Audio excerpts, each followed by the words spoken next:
ప్రభుకే అనంత మహిమ ఘనత ప్రభావం కలుగుగాక. ఈరోజు ఆరాధన దినంలో ప్రభు నన్ను ప్రేరేపించబడిన వాక్యాన్ని మనమందరూ దైవ గ్రంథాలను తెరచి నూతన నిబంధన గ్రంథంలో కొత్త నిబంధన గ్రంథానికి ఆయువు పట్టు, కొత్త నిబంధన గ్రంథానికి ఆయువు పట్టు అపోస్తుల కార్యముల గ్రంథం, అపోస్తుల కార్యముల గ్రంథం 3వ అధ్యాయం మొదటి 10 వచనాలు చదువుకుందాం రండి. కథ భావాన్ని అర్థం చేసుకుంటే ఈ దిన ప్రసంగానికి మనకు పునాదిగా మనం ఆలోచించవచ్చు. పగలు 3 గంటలకు అపోస్తుల కార్యముల గ్రంథం 3వ అధ్యాయం మొదటి వచనం.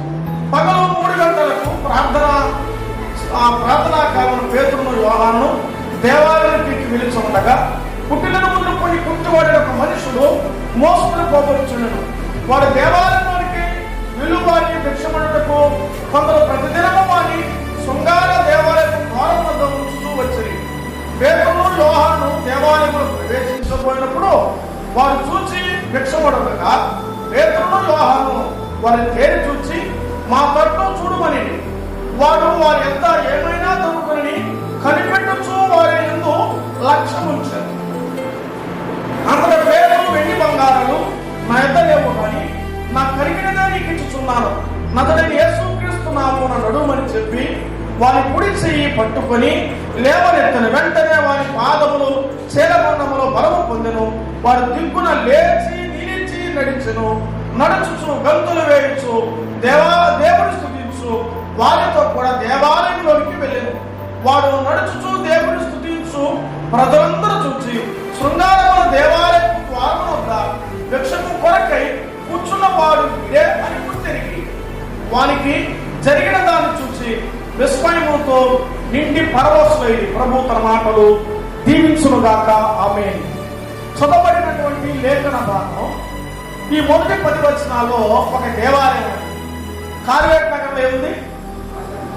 దేవాలయం అన్నా గుడి అన్నా కోవిలన్నా ఒకటి, ఇది పర్యాయ పదాలు.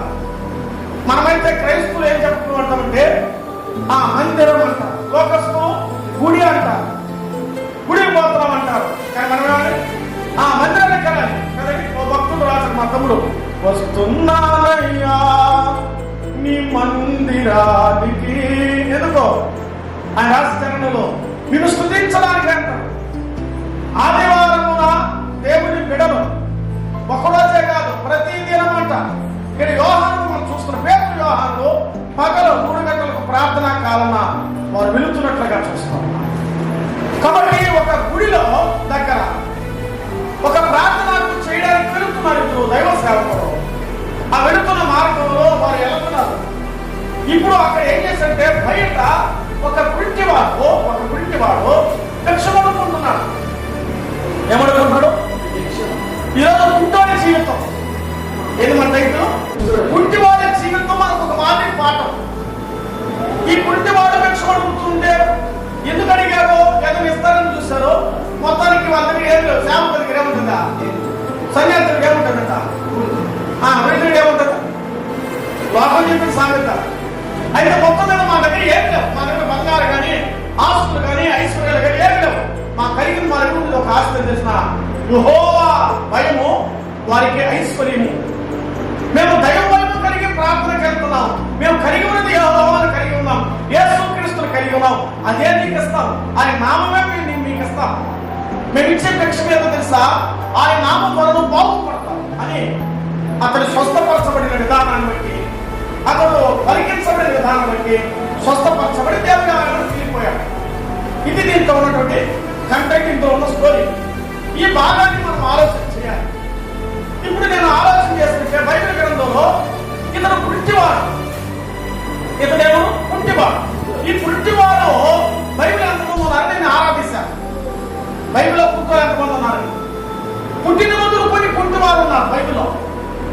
కొంతమంది మధ్యలో బాగా కాడుంటే పడిపోయి పుట్టాలని ఉన్నారు.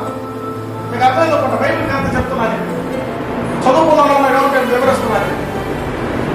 దావీదు యొక్క మేలు పొందాడు యోనాతాను కుమారుడు మెఫీబోషెతు పుట్టివాడు ఉన్నాడు. ఆ మెఫీబోషెతు కాళ్ళు బాగున్నాయి. చిన్నతనంలోనే దావి యుద్ధ భూమి నుంచి పరిగెత్తుకుని వెళ్తూ ఉంటే పడిపోయి కాలు గుడ్డు విరిగిపోయింది. అప్పుడు దావీదు అతని ఆరాధించి మొత్తం మీద అతని తన బల తగ్గినట్టుగా కుంటి కాలు వాడిని తీసుకొచ్చాడు. దావీదు యొక్క అంతఃపురంలో ఉన్న కుంటివాడైన ముట్టికొచ్చాడు. కాలు ఉన్నాయంటే ఉన్నాయి, అయితే పడి 2 కాళ్ళు పని చేయాలి. ఈ 2 కాళ్ళు లేకపోతే ఏం చేయాలి? ప్రతి విషయానికి ఎవరి మీద ఆధారపడాలి? ఎదుటి వారి మీద ఆధారపడాలి. అదొక స్టోరీ. ఇప్పుడు మనం చదువుకున్నందులో ఇది ఇంకొకరి చేత ఎక్కుంటాడు ఎట్లుంటాడు? కార్యకుడు ఏ కార్యకుడు ఏకుంటాడా చెప్పండి మీరు? అపోస్తల కార్యం కుంటాడు కార్యకలేదు, సంపాదించే కుంటాడు. ఒకడు తినే కుంటాడు, ఒకరికి సంపాదించే కుంటాడు. బాగా అర్థం చేసుకోండి కథ. సంపాదించే కుంటేవాడు అపోస్తల కార్యాల గ్రంథంలో, ఇంకో కుంటేవాడు ఉన్నాడు అపోస్తల కార్యాల గ్రంథంలో 14:7 వచ్చిన ఇతడు అలాంటి వాడు కుంటివాడు. ఇంటిలోనే ఉన్నాడే కానీ మొత్తం మీద దేవుడి మాట విని బాగుపడిన కుంటివాడు. ఒకడేమో చెప్పుకొని బాగుపడ్డాడు, ఒకడేమో చూసి బాగుపడ్డాడు. 14:7 వచ్చిన అపోస్తల కార్యాల గ్రంథంలో కుంటివాడు. మొత్తం మీద ఎంతమంది చెప్పాను నేను? 3 కుంటలు చెప్పా. ఇప్పుడు ఏ కుంటోడి మీద బాగుంది? ఇప్పుడు మనం అపోస్తల కార్యాల గ్రంథం 3వ అధ్యాయంలో కుంటివారి జీవితం. అసలు కుంటివారి జీవితము మనము భౌతికంగా కాదు, ఆత్మీయంగా ఆలోచించాలి. కుంటితనము కలిగిన బ్రతుకులు ఉన్నాయి. ఏ బ్రతుకులు? కుంటితనము కలిగినటువంటి బ్రతుకులు ఉన్నాయి మన జీవితాల్లో. ఆ కుంటితనం కలిగిన బ్రతుకు నుంచి మార్చుకోవాలి. కుంటితనం ఏమంటే విశ్వాస కానీ విశ్వాసం ఉండదు. ప్రార్థన అంటాం కానీ ప్రార్థన చేయం. బైబిల్ ఉంటాయి కానీ బైబిల్ చదవం. మందిరాలు ఉంటాయి కానీ మందిరానికి వెళ్ళాం. ఇలాంటి లేవు, ఉన్నా లేనట్టే మీకు పెట్టిన కోవా గురించి జీవితం. ఉదయం బయలు లేచి చదవాలి, ప్రార్థన చేసుకోవాలి. ఆదివారం తొందరగా పెందరకడ ప్రభు దగ్గరికి రావాలి. కొంతమంది టైం మీద వస్తారో రాదు. దేవుని మందిరం అంటే భయం ఉండాలి. దైవ సన్నిధి మన జీవితంలో ఆయన కృపా భాగ్యం మనకు ఉండాలి. అందుకే దేవుని వాక్యంలో మనం చేస్తే ఇక్కడ కుంటివాని యొక్క లక్షణాల్లో మనం ఆలోచన చేయవచ్చు. కుంటివాని యొక్క లక్షణాలు మనం చూస్తాం. ఎవరెవరు కుంటివాని లక్షణం అంటే అపోస్తల కార్యాలను 10 వచనాల్లో ఒక విశేషమైన వివరాలు మనం గమనించాలి. బైబిల్ గ్రంథంలో కుంటితనం పదం రాయబడే ఎవరు కుంటివారో విశ్వాసం గురించి వచనాలు చదువుకోవాలి, నేను చదవాలి. ఆత్మీయమైనటువంటి కుంటివారు ఎవరు? అక్కడేమో శృంగారం అనే దేవాలయం దగ్గర కుంటివాడు ఉన్నాడు. మనము కాళ్ళు ఉన్న అంతరంగంలో కుంటివారుగా ఉన్నాం. ఎలా ఉన్నాం? చదువుతాం. మలాకీ గ్రంథం 1వ అధ్యాయం 8వ వచనం. మలాకీ గ్రంథం 1:8 ఏం రాయబడింది ఇక్కడ? మలాకీ గ్రంథం 1వ అధ్యాయం 8వ వచనంలో ఒక విశేషమైన మాట త్వరగా చదవాలి. గుడిని తీసుకుని వచ్చి బలిగా అర్పించినడా అది దోషము కాదా? అది దోషము కాదా? వాటిని అధికారికి ఇచ్చినడా దయ చూపిస్తాడా? నేను అంగీకరించున్నా. చూడు, గమనిస్తున్నారా? దేవుని కనిపించే విషయాల్లో ఎలా ఉన్నారు? ఆరాధించుటలో కుంటివారు. ఆరాధించడం అంటే ప్రతి ఆదివారం మందిరానికి కలవడంలో జ్వరమైన, జలుబైన, దగ్గైన, రోగమైన, ఇబ్బందైనా నీ వల్లైన రోజు దేవుని మందిరానికి రావాలి. నువ్వు దేవుడికి అర్పించే విషయంలో, ఆరాధించే విషయంలో ఆగిపోకూడదు. ఆరాధన విషయంలో ఆగిపోయామా మన జీవితంలో ఆయన గౌరవించకపోతారు. ఉదయకాల ఆరాధన చదువుకున్నాం. యెహోవాను స్తుతించుట మంచిది, నిద్రపోయేది మంచిది, స్తుతించేది మంచిదా? ఒకరంటారు ఏమో రాలేదు నప్పుడు పెట్టా సార్ మర్చిపోయి నిద్ర కూర్చున్నాం, ఎవరు లేపలేదా? లేసే కొంచెం 2 అయిందంట. అని ఇప్పుడు ఏమైనట్టు? ఇప్పుడు వాళ్ళకి ఏం లేదు, ఎవరి మీద ఎవరికి ఏం లేదు, మీరు ఏం లేదని అర్థమైపోతాడా? ప్రసంగాన్ని అబ్జర్వేషన్ చేయాలి. ఆదివారం రోజు ఎవరు పందరకలు వేస్తున్నారా? అమ్మాని లేపి నీళ్ళకి వెళ్ళి కాంచి పోరాడు మందిరం పంపించదామని పని చేస్తున్నాయి. వాళ్ళు రైట్ అయిపోతుంటే అమ్మాయిని గుడి పోయి చదవక వాళ్ళు నిద్రపోతారంటారు. ఎవరా మీకు అర్థంగా చెప్తారు. బిడ్డ ఎలా బాగుపడగలరు? భూమి మీద బిడ్డలకు 3 ఇయ్యాలి. సరైన భక్తి, సరైనటువంటి చదువు, సరైనటువంటి ఆహారం,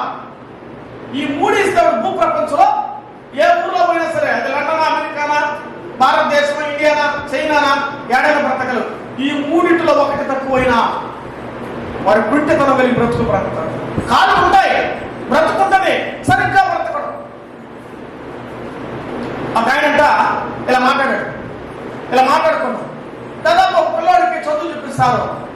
ఎలా బాగున్నావా, కాలేజ్ చదువుతున్నావా, దాదాపు నాకు నేను చదువుకున్నావు కదరా, లక్ష్మణరావు సార్ జ్యూస్ తాగలేడట. ఆయన జ్యూస్ పెట్టాడు పక్కన. ఈడేమనుకున్నాడు తెలుసా, సార్ జ్యూస్ మానేసి 2 ఏళ్ళు సార్ అన్నాడు. ఒరే ఏ జ్యూస్ అంటే ఆ జ్యూసే సార్ అన్నాడట. ఒరే నేను ఆ జ్యూస్ ఎవరని చెప్పానా, చెరుకు జ్యూస్ తాగుతామని అన్నాడట. చూడండి ఎట్టున్నావు. నేనేమో ఒక కోణంలో చెప్తే వాడేమో మరొక కోణంలో చెప్తాడు. బాగున్న పిల్లవాడు కూడా ఏమవుతాడు, చెడిపోతాడు. ఏం చేయాలి? ఆలోచించాలి, మాట తీరును గమనించాలి, ప్రసంగాన్ని అబ్జర్వ్ చేయాలి, దేవుని మాటలు మన హృదయాంతరంగా దాచుకోవాలి.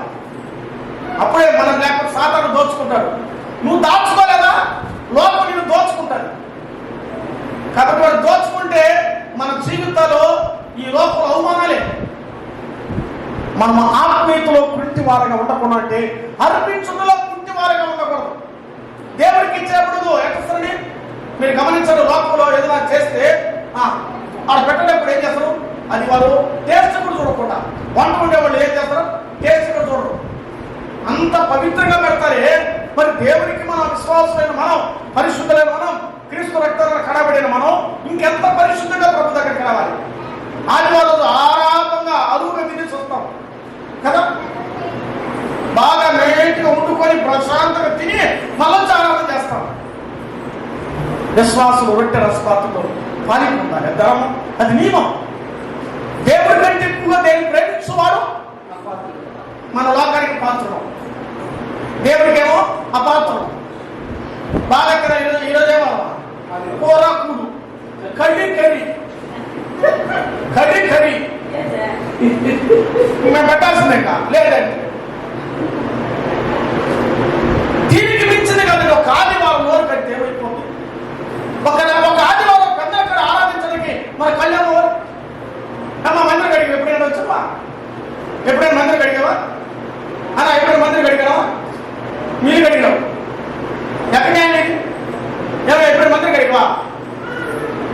ఒకరోజు ఫోన్ చేసా ఈ డాక్టర్కి, పొరకటి చేతులు అంటాడు, మందిరం కడుతున్నాడు. దేవుడు నీళ్ళు బాగుండాలి, గుర్తుపెట్టుకోండి. నీళ్ళు బాగుండాలి. ఎన్నికలకు వస్తున్నాం మాట మందిరానికి. బైబిల్ అది అర్పణలో బాగుండకూడదు. ఇప్పుడు మన కుంటాడు సరిగ్గా దేవుళ్ళలో ఉండకపోయి దేవుడి పనిచేయడంలో మన కాడు ఉన్నా అప్పుడు ఏమన్నా మన ఒరే కుంటాడు అని కొడతారు మనకి డైరెక్ట్ గా. మారాలి మనం. ఒకవేళ పుట్టివాడిని బ్రతికేమో ఇంకా నీ ప్రసంగం రావాలి, రిలీజ్ అవ్వాలి, మార్పు రావాలి. 25 సంవత్సరాలుగా ఇదే ఒకసారి 1-2 రోజులు కాదు, 20 సంవత్సరాలు ఇదే విధంగా ఆదివారం ఆయన తప్ప ఇంకేది రాదు చేస్తారు.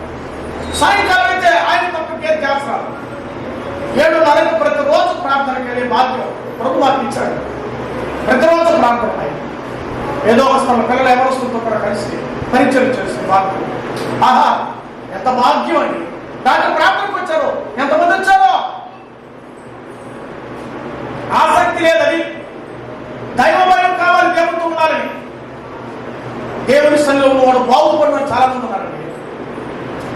ఇంకా గుడితనంగా బ్రతకొద్దు, మనం ఇంకా గుడ్డివాడిగా బ్రతకొద్దు, ఇంకా అంగహీనుగా వద్దు. మనం మారుతాం ఈరోజు నుంచి. ఏమండి జూలై 12న ఏమవ్వాలి, ఒక జ్ఞాపకానికి వద్దాం. అర్పించడంలో గుడ్డివారిగా ఉండకూడదు, ఆరాధించడంలో గుడ్డివారిగా ఉండకూడదు. మలాకీ గ్రంథంలో దేవుడికి ఇచ్చే విషయంలో వారు గుడ్డివారయ్యారు. మీరు సొంతంగా మీరు చేసుకున్నారే, యెహోవా కార్యం చూడకుండా పోతున్నారే. అధ్యయనం చూడండి, వారు గుడ్డివారిని సంగతి రాయబడుతున్నమాట. ఈ మాటల చేత శాపగ్రస్తులు కాకుండా ఆయనకి చుట్టూలో గుడ్డివారిగా ఉండకూడదని మీరు దొంగిలిస్తూనే వచ్చారన్నాడు. సరే సంగతిలోకి మనం వెళ్ళిపోతాం. ఈ బైబిల్ గ్రంథం అపోస్తల కార్యముల గ్రంథం పొందామండి.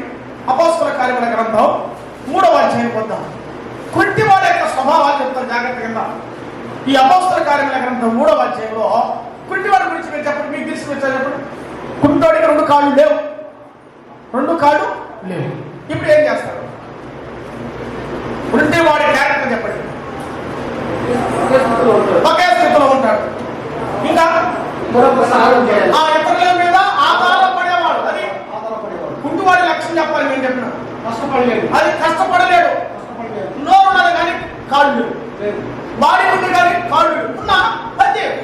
చచ్చిపడిపోయింది. సగం పని చేస్తుంది, సగం పని చేయదు. మనం కూడా ఎలక్ట్రిక్ మందిరంలో బాడీ ప్రెజెంట్ కాదు, బాడీ ప్రెజెంట్ మైండ్ ఆబ్సెంట్. మందిరం అంటాం కానీ అర్థం వస్తుంది. ఒక అమ్మాయి క్లాస్ చెప్తున్నారు, అమ్మాయి చెప్పమంటే ఆ అమ్మాయి వేసినప్పుడు 9th క్లాస్ అమ్మాయి, ఏమ్మాయి అట్లా చూస్తున్నావు, నా ముందు నడుపుకున్నావు, ఇంకా ముందుకు కాకి మా లాగా చూస్తున్నావు, ఏమో చెప్పలేంటే సార్ సార్ అనేది. నా సార్కి ఏమన్నది నాకు ఆన్సర్ చెప్పాను, నేను వినలేదు సార్ అని. ఏమైంది నీ మనసు? రాత్రి బర్త్డే మా ఆయన డ్రెస్ తెస్తున్నాడు సార్, దాని మీద ఉన్నాడు సార్ నా మైండ్ ఏంటి, నీ మైండ్ డ్రెస్ మీద పోయింది తల్లి అన్న. అటప్పుడు ఆ డ్రెస్ వేసి రావడం ఉండొచ్చు కదా, ఎందుకు వచ్చావు స్కూల్కి? దేవుడి మందిరికి వస్తే ఏముండాలి? అరగంట ఆయన మనసు ఉండాలి, ఇంకే ప్రపంచం అవసరంలా. ఆమె మెడ చుట్టుకునేది, కాళ్ళకు చుట్టుకున్నది మెడ చుట్టుకునేది. ఇప్పుడు నువ్వు ఏం ఆలోచిస్తావు? అప్పుడు అసలు కాటేస్తా కాటేగా, అది వదిలిపోదా. అప్పుడు నువ్వు ఇంటి కథ, ఈ కథ, బుర్ర కథ, కథ ఏదైనా ఆలోచిస్తావా? బతకడానికి ఆలోచిస్తావు. అప్పుడు ఏమంటే ప్రాణ భయం. అట్టున్నాడు దేవుని మందిరం, దేవుని మందిరంలో అట్టున్నాడు. వాక్యము మన హృదయాంతరంగాలు దాచుకోవాలి, చెప్పారు కదా, దోచుకోవాలి అంతే. ఇప్పటి వాడు ఆధారపడిన వాడు అధ్యాయం మనం గమనించవచ్చు కదండి. 2వ వచనం చూస్తే వాడు ప్రతిరోజంట శృంగారం దేవాలయం దగ్గర తెచ్చి పడేసేవారంట. శృంగారం దేవాలయం దగ్గర అక్కడ భిక్షమాడడానికి తెచ్చి పెట్టేవాడు. అంటే ఎదుటి వారి మీద ఆధారపడిన వాడు, ఎదుటి వారి మీద ఆధారపడిన వాడు. మనం ఆలోచిస్తున్నాం ఈరోజు మన జీవితంలో మనం కూడా దేవుడు నమ్ముకొని కూడా లోకం మీద ఆధారపడుతున్నాం. మనం ఎంతో పైన కానీ ఇక్కడ ప్రార్థన జరగకపోతే, ఇక్కడ ముందు తగ్గకపోతే మనం ఎడపోతున్నాం, మన లోకానికి వెళ్ళి ఆధారపడతాం. మానవులు దేవుని నమ్మక దురాత్మల మీద ఆధారపడుతున్నారు. దినాలు విశ్వాసులే కానీ వాళ్ళు లోకం మీద ఆధారపడుతున్నారు. బైబిల్ గ్రంథంలో చూడండి, యెషయా గ్రంథం 30వ అధ్యాయం 12వ వచనం చదువుకున్నామండి. 2 వచనాలు దీని గురించి లేఖనాలు మనం చూద్దాం. యెషయా గ్రంథం 30వ అధ్యాయము 12వ వచనం చదువుతారా? 30:12.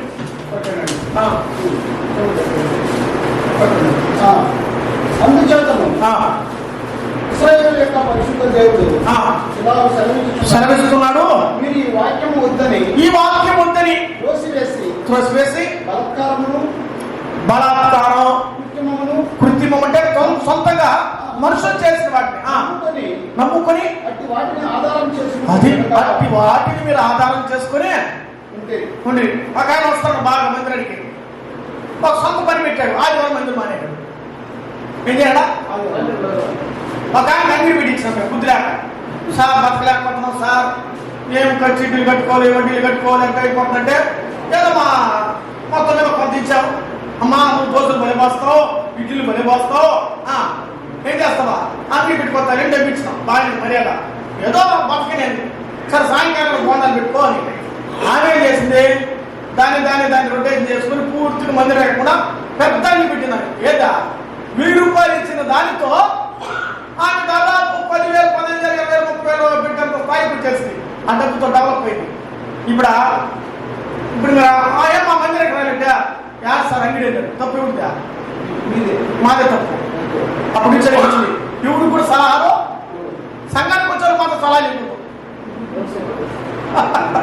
సంఘానికి వచ్చిన సలహా ఇవ్వడుతున్నాం. ఇప్పుడు ఆ మందిరానికి రావడం లేదు. ఇప్పుడు ఏమని ప్రార్థన చేయాలి?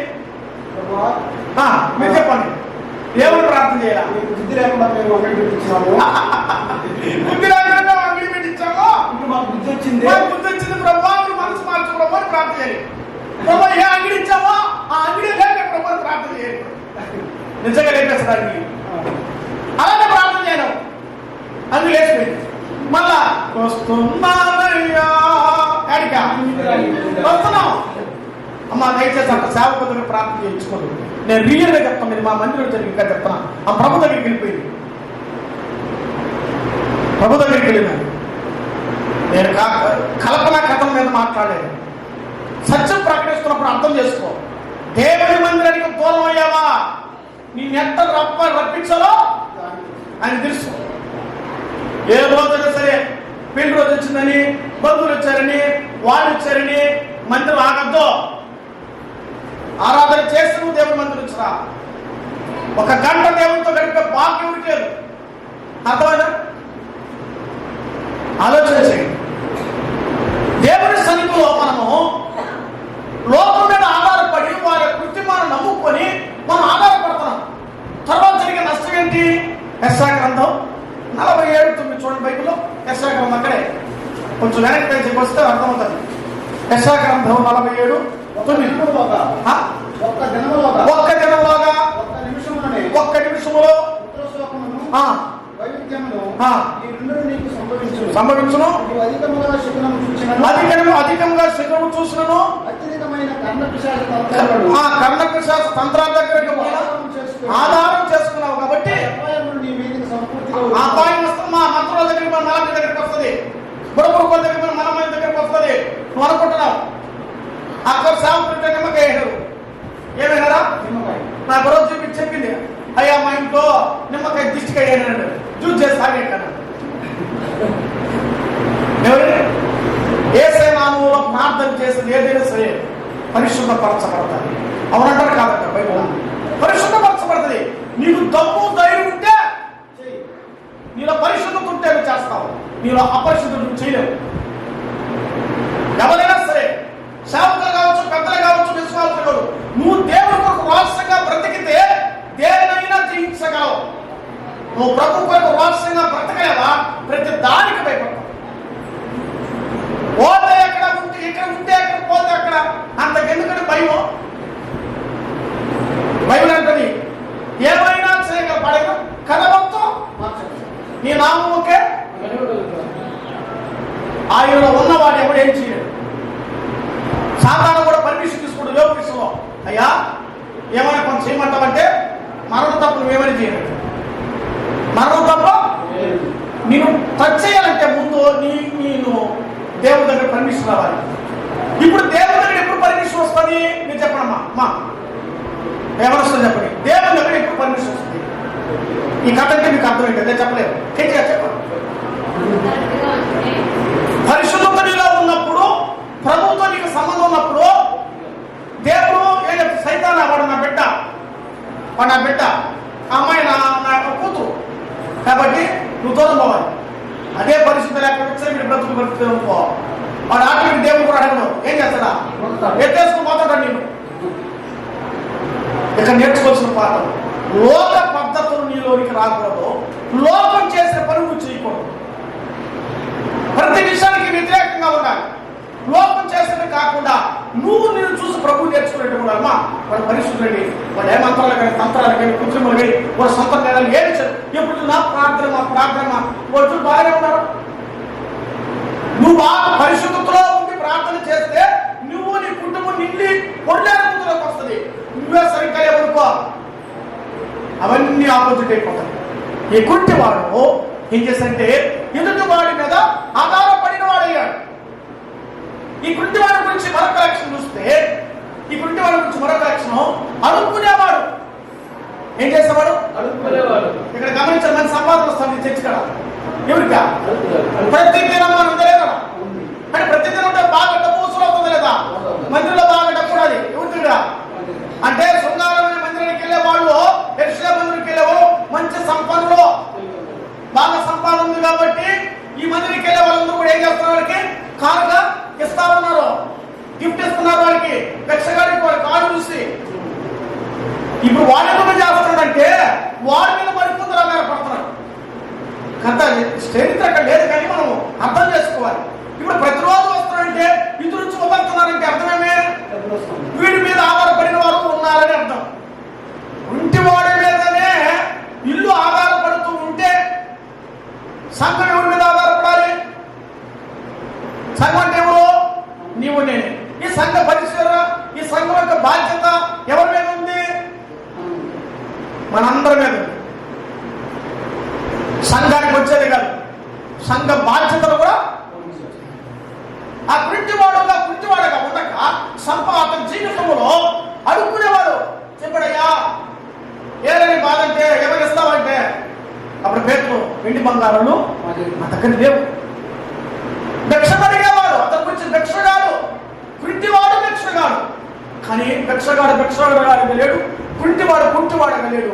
ఎప్పుడైతే పేతురు యోహాను అతని వైపు చూడబడిన తర్వాత ఇతడు వారి వైపు చూసాడు, జీవితమే మారి కుంటివాడు కాకుండా కాడు కలిగిన వాడికి పోయాడు. ఎందుకు పట్టించిన వారు దేవుని సేవక వైపు చూశాడు. ఈరోజు సంఘ వైపు చూస్తే, దేవుని సన్నిధి వైపు చూస్తే, ప్రార్థనా కూడిక వైపు చూస్తే నీ బ్రతుకు కూడా కుంటోడాగా మారుతాడు. మారాలి అది మరి తెలుగు మాట్లాడా. ఎవరు మనసు మారాలి అంటే మనసే మారాలని ఆయన చెప్తాడా? నీ మనసే మారాలంటే ఇప్పుడు అర్థమైనా నన్ను చెప్తాడు అన్నమాట తర్వాత. మారాలి మనసు మారాలనే, కానీ నీ మనసు మారాలంటే అర్థమంటే ఎదుటి వారికి చెప్తాడు. అవును, నా మనసు మారాలి, నీ మనసు మారాలి, మనందరం మనసు మారాలి. ఎవరి కోసం? కాదు మన కోసం. నేను పోయినా గుడికి ఎందుకు వచ్చినామా? అమ్మాయి ఎందుకు వచ్చినా మనం? మరి తిరిగి కూర్చోవాలి, గుడికి రాలా? దేవుడికి పోతే దీపిస్తాడు, ఆశీర్వదిస్తాడు, మనం బాగుపడతాం, మన క్షేమం పొందుతాం, పరలోకం పోతాం కదా. ఈ లోపల నేను ఆరాధించాలి. స్వామకార్యం స్వకార్యం వల్ల ఉంటాయి. స్వలాభంతో వస్తాం, ప్రభుకి సమర్పిస్తాం. ఇది మన వైఖరి, ఇది మన ఆలోచన, ఇది మన యొక్క దృష్టి. కాబట్టి అడిగేవాడిగా ఉన్నాడు కుంటివాడు. ఒకటి కుంటివాడు ఆధారపడినవాడు, కుంటివాడు అడిగేవాడిగా ఉన్నాడు, కుంటివాడు ఆదాయం తెచ్చేవాడు. కుంటివాడు ఎలాంటి వాడు? ఇప్పుడు రోజు దేవానికి వెళ్ళి కాబట్టి వీడు తెచ్చింది మళ్ళీ మోసుకొచ్చి వస్తున్నారు. ప్రతి దినం అతను ఏం చేశారంట? ఉండాలి అక్కడ వాక్యం, మోసుకొచ్చు వాడు దేవాలయంలోనికి వెళ్ళచ్చు. అది ఉంచుచూ వచ్చినంట అంటే సంపాదన కొరకు సంపాదించేవాడు, ఆదాయం తెచ్చే కుంటివాడు. ఈరోజు మన కుటుంబాలు ఏం తేవాలి? ఆదాయం లేకపోతే భార్య ఎలా చూస్తుంది? ఒకవేళ భర్త సరిగ్గా లేడు, భార్య ఆదాయం లేకపోతే ఎట్లా? అంతే, ఇందుడు బాగుందంట. ఆదాయం లేకపోతే ఎక్కువ ఆలోచన చేద్దాం. ఆదాయం తెచ్చిన వాడు కుంటివాడైనా ఊరికే ఉందా? ఇది నేర్పించే పాట కుంటివాడే భౌతికంగానే అంత విధంగా ఉంటే ఆత్మీయతలో ఉన్నవాడు ఎక్కడాలి. దేవుని కొరకే మనం ప్రతిది కూడా ఆత్మీయంగా మనం పోల్చుకోవాలి. దేవుని యొక్క పరిచయంలో మనం ఆయనకి ఇచ్చుటలో, ఆయన కొరకు తెచ్చుటలో మనం డబ్బు లేకపోవచ్చు. దేవునికి నీ బలమి, ఒకవేళ బలము లేదు, డబ్బు లేదు, నీ నోరి ప్రార్థన చేయి. దేవా ఈ చర్చిని కాపాడినైనా ఇక్కడ కూర్చోవాలని దీవించు ప్రభా. ఎప్పుడైనా వ్యక్తిగతంగా వచ్చి ఈ మందిలో నువ్వు ప్రార్థన చేసావా? నేను చేతులుతున్నాను, నీకు నీలో మనస్సాక్షి.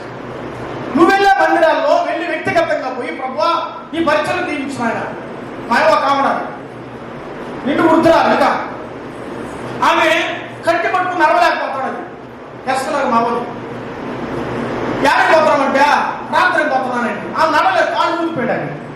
ఏం బాగా ఏం సాధించబోతాను నేను అడిగిన కావాలి కదా ఎవరి అడిగితే ఆయన ఆడ చర్చిలో పోయి కూర్చొని 10 మంది కొరకు ప్రార్థన చేస్తే ఎంత బాగా గురించి తెలుసా? నీకు ఎవరికా సేవకుడికి నాకే చెప్తున్నాను సంగతి. నేనేం తినలాగా ఏమో పోవాల్సిన పని ఏమి అని ఊరికి కావాలనిస్తే అని చెప్తుంది. ఇంతకు ఏమని ప్రార్థన చేస్తుంటే నాయన మందిరంలో పోడియం ఉంటుంది, దాని ఎదురుగా పేపర్ పెట్టుంటారు, ఆ పేపర్ చేతులు పెట్టి ప్రభువా ఇందులో ఏమి రాస్తున్నారు నాయన, ఏ కష్టం ఉందో నాయన మన కాపాడు ప్రభువా, ఏసే నామములో ఆమేన్ చేస్తున్నాయి. చదువురాదానికి బా బుర్ర బ్లాక్ అయినా చదువురాదాకే కాళ్ళు ఊగిపోయినాకే సంఘం మీద అంత మక్కువ అయితే ఇప్పుడు ఆమె ఏం చదువుకొచ్చింది? ఆయన డబ్బు ఏమిస్తుంది? డబ్బులా ఏమిస్తుంది? 10 మంది కొరకు ప్రార్థన. అది డబ్బు కాదు, 10 మంది వేల కొరకై ఆమె ప్రార్థన చేస్తుంది. ఎంతమంది ఉన్నారు వచ్చేది నాయన అంటారు. ఎంచోపోయినా ఆ తడవడం కష్టమైన నష్టమైన దేవుడి దగ్గరికి వెళ్ళి కూర్చొని ప్రార్థన చేయాలి. ఈ కుంటోడే మనకు మాదిరి రోజు. ఓ కుంటోడే గుడికి పోతాడంటే, ఒక కుంటోడే సంపాదిస్తుంటే, ఒక కుంటోడే అడగతా ఉంటే మనం అన్ని ఉండి మనం అడగకపోతే బాగుంది.